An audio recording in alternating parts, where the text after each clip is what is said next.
I was interested in this project because I've always been a street artist since I was about 16. I've been involved with graffiti and painting outdoors, and it's been an important part of my process and development, and I still like to use spray paint and aerosol mediums and stuff to do my canvas work and my studio work, but yeah, painting outdoors is just heaps of fun. So it's also good to get into a new town and share my work with a different audience that don't get to see it very often.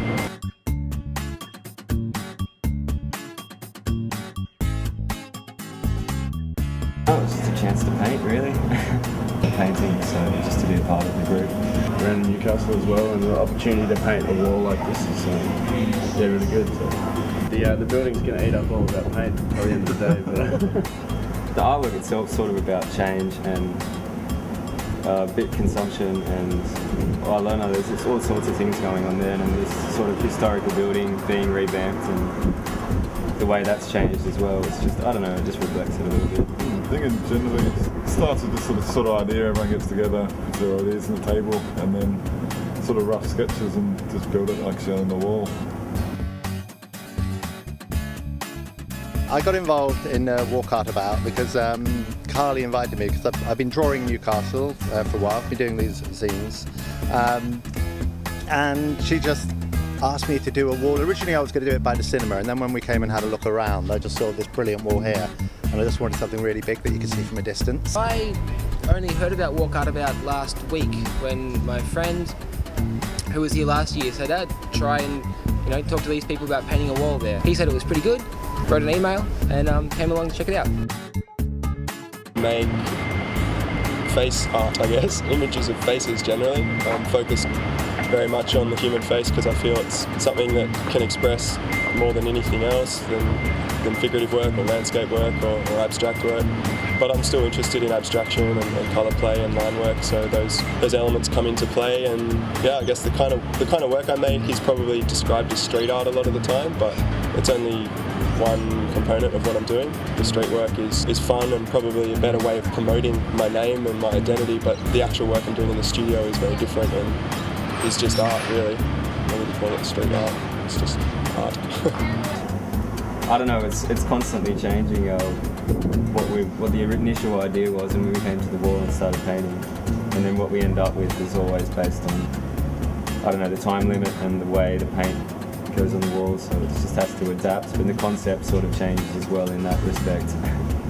I mainly work with stencils and spray, multi-layered stuff with maybe 4 or 5 different tones built up to make more like a kind of photographic type image. The process I use to translate the ideas into practice, really, I just go around drawing with a pen and put it on the computer and make zines. That's really it. It's basically using the computer and making books. Yeah, I'm sort of thinking about, with this site, using the background and trying to keep some of the raw grey colours and decay and tags underneath, and not. I was going to paint out the whole wall black to really clean it up, but now I'm sort of thinking it may be nice to involve some of that grey texture and layers underneath. So also thinking about working something into the corner so that the image doesn't just finish on that one wall, and cropping things off the edges as well, so that there's a sense of the image being larger than the space and continuing off the wall. Yeah, it's a constantly evolving process really with the work. It's changed quite a lot since we first started out. The final product, which we'll hopefully get done today, should be pretty interesting. The first animation we've done with a wall piece, so it'll be good. I'll try and incorporate the bricks in the wall. It'll depend on who's walking past on the day. Usually like people's comments and ideas influence what I'm doing. I don't have any preconceived ideas about it at all. For me, I just wanted to see it large. Just experimentation. I try and explore and play and not contrive or manipulate the image too much from my own self. I think that generally when you try to create or feel that you are the source of creativity is where you go wrong. I think the best thing to do is just stay open and explore, and then you can tap into creativity rather than manifest it from yourself. I think it's bigger than that. So just playing and really searching and allowing accidents to happen and not being too careful or scared to make a mistake is probably the best philosophy, which I don't always remember, but I try to stay aware of. And if I do have a sketch, it's usually fairly rough and loose, and I try and just keep it free and play on the wall to develop what happens in the moment. So it's fairly spontaneous. An overhead projector.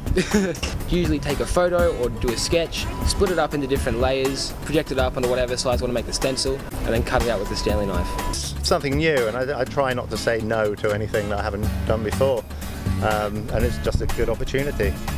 And I'm really glad I've done it, actually. I'm liking how it's looking, although we're running out of paste now, so we might have to go and get some more. I'm learning a lot about this paste up process. Yeah, definitely. I already had quite a few people come up and say hello today, and often little kids will come and show me their drawings and talk about the work, and yeah, I'd say there is a good interaction. With graffiti, there's always interaction with the public when you're doing it, because everyone who walks past stops and talks about a relative or some friend that paints and sort of gets involved and asks questions, and yeah, that's the way the public sort of interacts with graffiti, I find.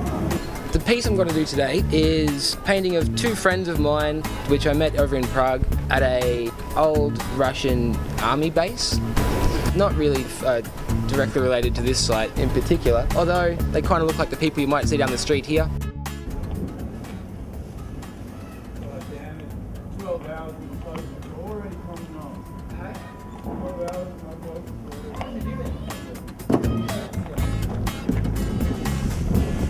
The weird thing that I wanted to do was to take the premise off the actual art in the first place and make it accessible for the people viewing it, so that they could interact with it, and in that sense they therefore become the illegal party. Yeah. Because I've created a legal situation, so therefore I'm making them write on my work, so therefore I'm making them the illegal graffiti artist.